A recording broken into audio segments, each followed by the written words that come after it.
नमस्कार। आज हम बात करेंगे द्वार वेद की। देखिए, जो मेन गेट होता है ना किसी प्रॉपर्टी का, ठीक है, उसके सामने यदि कोई प्रॉब्लम है तो उसको द्वार वेद बोला गया, वास्तुशास्त्र में बोला गया। अगर आप बृहत संहिता का 52 नंबर अध्याय पढ़ते हैं ना, तो उसमें भी इसका जिक्र मिलता है। ठीक है। और द्वार वेद ना कई तरह के होते हैं। पहले तो इसका मतलब समझ लीजिए। जो मेन डोर है उसके सामने, मतलब अगर आपके फ्लोर्स हैं, आप कहते हैं कि हमारे तो मल्टी स्टोरी फ्लोर है, तो वो नहीं देखे जाएंगे। जो मेन डोर है नीचे का, ग्राउंड का, उससे ही देखा जाएगा। ठीक है। उसमें अगर कोई प्रॉब्लम आ रही है उसमें एंटर होने में, तो उसे द्वार भी देखा जाता है। ठीक है। मतलब घर के सामने पेड़ आ जाए, नाला आ जाए, इसमें आप टी पॉइंट भी ले सकते हैं। ठीक है, कोई स्तंभ आ जाए, तो उसे द्वार भी। पहली बात तो इसे चेक कैसे करते हैं। ठीक है, क्योंकि पेड़ का आना तो बहुत कॉमन बात है, ये तो आ सकता है जिस भी एरिया में हरियाली हो। ठीक है। पहली बात तो गेट के बिल्कुल सामने कोई चीज होनी चाहिए, अगर द्वार वेद का रूल माना जाएगा तो। एक, जितनी गेट की हाइट है ना, सपोज कीजिए गेट की हाइट 7 फीट है, तो जो विरत संहिता समझाती है कि ऊंचाई से दुगना, अगर गेट की हाइट 7 फीट है ना, तो 14 फीट तक गेट के बिल्कुल सामने जो भी चीज आएगी द्वार वेद के अंदर में आ जाएगी। और उसके अलग अलग रिजल्ट हमें देखने को मिले। सबसे जो फेमस द्वार वेद है वो है घर का टी पॉइंट पे होना। ठीक है ना, कि गेट खुला और बिल्कुल सामने से सड़क जा रही है, पगडंडी जा रही है। अब पगडंडी तो देखो, मॉडर्न जो सिटीज बन रही है उनमें ऐसा नहीं हो सकता। ठीक है। सिर्फ वास्तुशास्त्र की नजर उसी को पहचान सकती है, अगर कोई पगडंडी आपको आज की डेट में कोई गाँव में मिल जाए तो। हालांकि जो माउंटेन एरिया होते हैं ना, हिली एरिया होते हैं, उनमें ऐसे कुछ मिल सकता है। लेकिन हम शहरों की बात करें तो घर का टी पॉइंट पे होना एक आम बात है, वो हो सकता है। तो घर यदि टी पॉइंट पे आ जाए, तो जो परिवार का मुखिया है, मेन जो अर्निंग मेंबर है, ठीक है, यहाँ पे दो बातें आ गई, एक परिवार का मुखिया, एक मेन अर्निंग मेंबर। ठीक है। लेकिन जो मेन अर्निंग मेंबर है यहाँ पे, उसको मुखिया माना जाएगा, उसको हेल्थ से रिलेटेड समस्या आ सकती है। ठीक है। जो द्वार वेद में यदि घर के सामने से सड़क जाए। दूसरा द्वार वेद क्या होता है कि घर के मेन गेट के बिल्कुल सामने कोई पेड़, पेड़ मतलब प्लांट, छोटा प्लांट नहीं आएगा इसमें, सिग्निफिकेंट हाइट हो जिसकी, प्रॉपर पेड़ की वो हाइट ले चुका हो, उस हम पेड़ के नहीं। वहां पे जो समस्या आएगी ना, वो बच्चों को समस्या आएगी। ध्यान रखें, घर का जो मेन गेट है उसकी ऊंचाई से डबल की दूरी पे अंदर, गेट के बिल्कुल सामने, गेट के अगल बगल हो सकते हैं, उसको नहीं लेना। उसका असर घर के मेन गेट पे आएगा, ये माना जाता है उस पेड़ का असर। और उसका सारा जो असर आएगा वो घर के बच्चों पे आएगा, केतु ग्रह पे आ सकता है। ठीक है। और उस पेड़ के अंदर कभी भी देखना, जब कोई जंगली पक्षी अपना घोंसला बना लेना, जैसे बाज हो गया, चील हो गई, बना लेती है कई बार। ठीक है, कौवा बना ले, तो समस्याएं बढ़ जाएंगी, समस्याएं ज्यादा बढ़ सकती। मतलब मेरे पास एक केस स्टडी थी कि घर के बिल्कुल सामने ऐसे पेड़ था, और ज्यादा दूर पे नहीं था, 7-8 फीट की दूरी पे था। ठीक है, दो गेट थे घर के, तो एक गेट से ज्यादा उनका निकलना होता था, लेकिन जो दूसरा गेट था उसके सामने था। शायद आम का पेड़ था, और उसके ऊपर चील का घोंसला बना हुआ था। ठीक है। उनके बेटे की शादी के कुछ दिन बाद ही उनका तलाक हो गया, बेटे का। और ये चीज मैंने उनको बताई थी कि इस आपके बेटे को यहाँ पे समस्या आएगी। और उन्होंने कहा कि हमारे बेटे का यहाँ पे तो काम बहुत अच्छा चल गया, जैसे इस घर में आया है काम बहुत अच्छा चल गया, हमें तो ये घर शुभ लग रहा है। ठीक है। तो वो पॉइंट यहाँ पे दिखा रहा था कि बेटे पे असर तो आया है, लेकिन ये शुभ कब तक रहा। जैसे ही उसकी शादी हुई, काम भी सारा खत्म हो गया, तलाक हो गया अलग।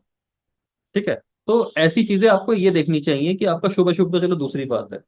जैसे आपको मैंने कहा कि आपको पहले ये देखना है कि घर के सामने सड़क जा रही है, तो मुखिया से पूछे भी आपका हेल्थ कैसा है।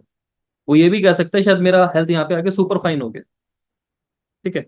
आप समझ जाइए सुपर फाइन में कुछ नहीं हुआ है, बस बॉडी पे इफेक्ट आने शुरू हो गए हैं, उसको ऑब्जर्व करने में शायद गलती हो रही है। ठीक है ना। बेटे के साथ क्या हुआ है, उसको लगा कि उसका काम धंधा चल रहा है, उल्टा पैसा डूब गया उसके। ठीक है ना, क्योंकि नई इन्वेस्टमेंट लगाई थी उसने। तो जब आप नई इन्वेस्टमेंट किसी काम में लगाते हैं ना, तो स्टार्टिंग में वो चलता ही है, लेकिन वो अचानक डूब गया। तो ये मैंने दो तरह के आपको द्वार वेद बता दिए। तीसरा द्वार वेद जो हम पढ़ेंगे वो है कीचड़। एक कीचड़ क्या हो गया, जमा हुआ पानी एक तरह से, पानी के अंदर गंदगी आ गई। अब वो पानी स्टोर हो गया, एक तरह से चंद्र शनि का रूप ले लिया। ठीक है ना।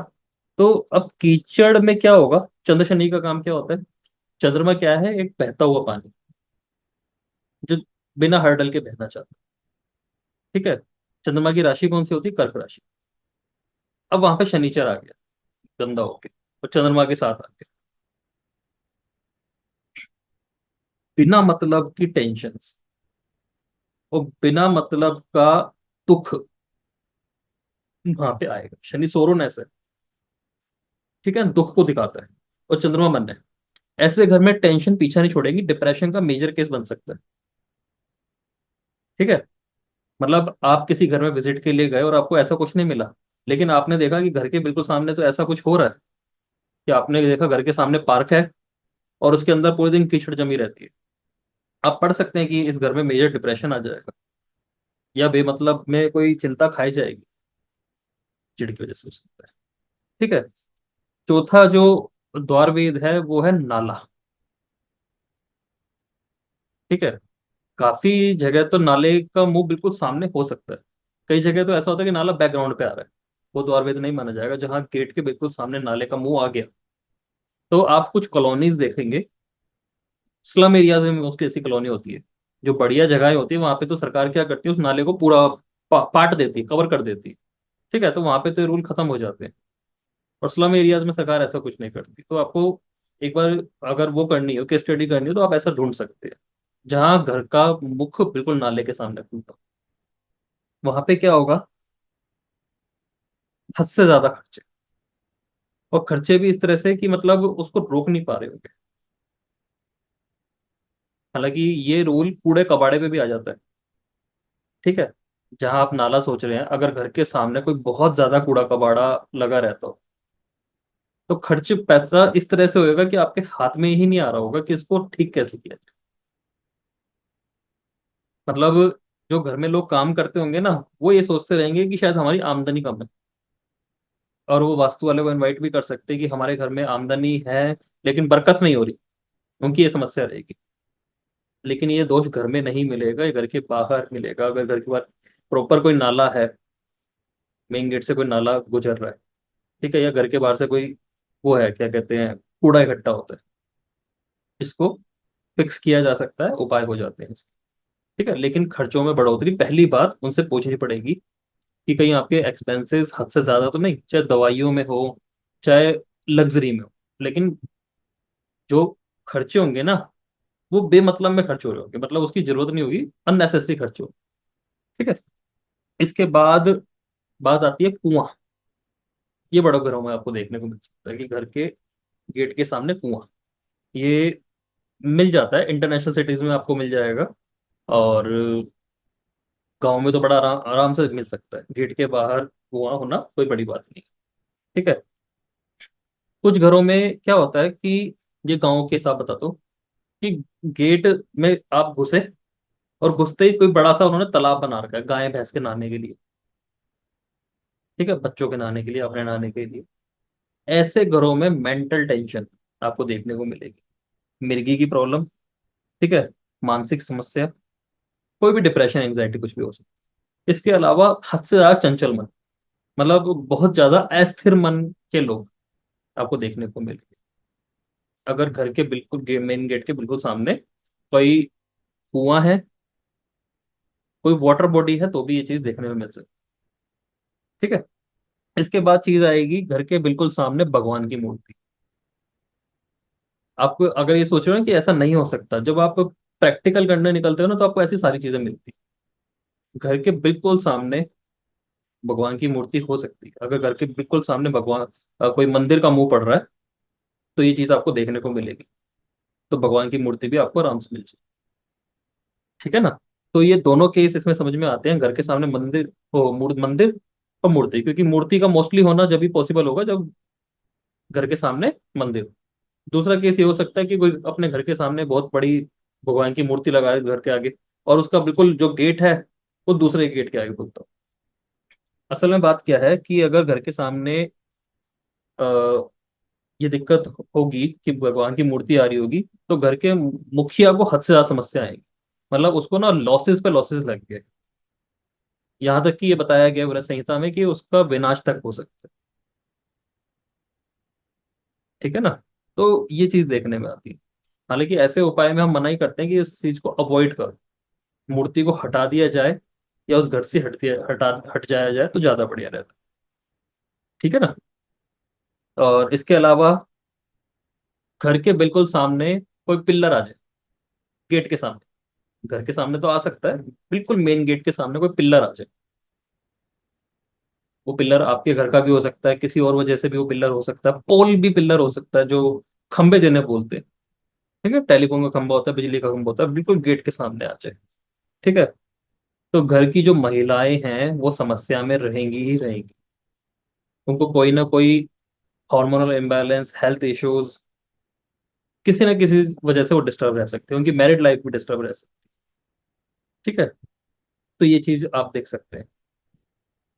जो 8वां रूल बताया गया है कि ब्रह्मा की मूर्ति। अब देखिए, ब्रह्मा जी की मूर्ति इतनी आसान नहीं है करके आ गया ना। हालांकि वेदों में बताया गया है कि क्योंकि शायद हो सकता है पहले लोग ऐसा कुछ करते हो, कुछ मूर्ति लगाते हो ब्रह्मा की मूर्ति। ठीक है ना। तो फिर भी अगर ब्रह्मा की मूर्ति आ जाए तो पूरे परिवार को हानि होती है। मतलब हम कह सकते हैं कि पूरा परिवार ही परेशान रहेगा। ठीक है। हालांकि नॉर्मली देखने में नहीं आती। तो ये अलग अलग तरह के द्वार वेद हैं। जैसे हमें मोटा मोटी दो चार द्वार वेद पता है कि टी पॉइंट का घर हो गया, पेड़ वाला हो गया। ठीक है, ज्यादा से ज्यादा पोल वाला हमें पता है। ठीक है, इसके अलावा ज्यादा द्वार वेद नहीं पता। ये सारे जितने भी द्वार वेद वास्तुशास्त्र में बताए गए हैं वो मैंने आपको क्लियर कर दिया। अब इनका उपाय क्या करें, बात आती है। अब कुछ द्वार वेद तो ऐसे हैं, जैसे सपोज कीजिए पहला द्वार वेद था सड़क है, टी पॉइंट पे घर आ। ठीक है। उससे हम कहते हैं कि घर के बाहर प्लांट्स लगा के या किसी भी तरह से घर को कवर करो, कि घर के सामने से जो व्यक्ति आ रहा हो, या कोई व्यक्ति आ रहा हो या उसके कोई वाहन में कोई आ रहा हो, तो घर उसे ना दिख सके। किसी तरह इसको पेड़ों से कवर कीजिए, प्लांट से। ठीक है। वहीं पे एक बात मैंने बताई कि घर के सामने पेड़ नहीं आना चाहिए, मेन गेट के सामने। तो वो रूल भी मानना पड़ेगा कि घर के मेन गेट के सामने पेड़ ना हो।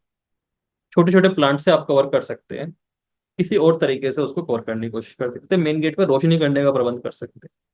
काफी लोग आजकल सिंबल बताते हैं, जैसे वेस्ट डायरेक्शन है तो आकाश तत्व का सिंबल लगा लेते हैं, दक्षिण दिशा है तो ट्रायंगल सिंबल लगा लेते हैं। तो आप ऐसे हेलिक्स भी प्रयोग कर सकते हैं। ठीक है।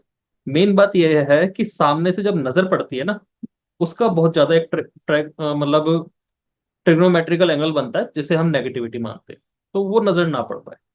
जैसे कुछ लोग ऐसे हैं जिनके फ्लोर होते हैं, इनकी तो बिल्डिंग नहीं, मैंने कहा ऐसा रूल भी नहीं हो सकता, लेकिन फिर भी अब उनको लगता है कि द्वार वेद पे उनका घर है, तो उनको घर के बाहर चिक लगवा लेनी चाहिए कि प्रॉपर अंदर की चीज ना देख सके, ना इंसान देख सके, ना कोई पक्षी देख सके। ठीक है। तो इस तरह की चीजें समझिए। अब घर के बाहर कीचड़ है, वो तो आपको हटवानी पड़ेगी, उसका और कोई उपाय नहीं हो सकता। ठीक है। पोल है, पोल भी हटवाना पड़ेगा। अब पोल इलेक्ट्रिकल पोल है, वो और ज्यादा दिक्कत देगा क्योंकि उसके अंदर ईएमएफ भी निकलेगी। तो ईएमएफ को रोकने वाले बड़े यंत्र आजकल आते हैं, उसको प्रॉपर बालकनी पे आपको इंस्टॉल कराना पड़ेगा। ठीक है। गेट जो है ना, हमारा मेन गेट, वो जितना ऊर्जावान होता है ना, उतना घर के लिए बढ़िया रहता है। और उसमें जितनी डिस्ट्रक्शन रहती है ना, जैसे फेंगशुई कहती है भाई ची एनर्जी, और ची एनर्जी मेन गेट से एंटर होने में जितनी डिस्टर्ब होगी ना, जितने भागों में बट जाएगी, उतनी एनर्जी आपको कम मिलेगी। ठीक है। तो ऐसे में क्या कर सकते हैं, गेट को मजबूत बनवाइए। ठीक है। ऐसा ना हो कि गेट टूटा फूटा रहता हो। गेट हुआ होना चाहिए, साफ सुथरा सजा हुआ, उसमें कोई आवाज ना आती हो, जैसे जंग लग जाते हैं। ठीक है। एक कवर्ड गेट होना चाहिए, मतलब उस गेट में से झांका ना जा सके। मैंने कहा पौधों का जितना हो सके इस्तेमाल करना चाहिए, पर्दों का जितना हो सके इस्तेमाल करना चाहिए। ये चीजें इनको काटती। ठीक है। तो आप इतनी सिंपल सिंपल रेमेडीज करके इनसे बच सकते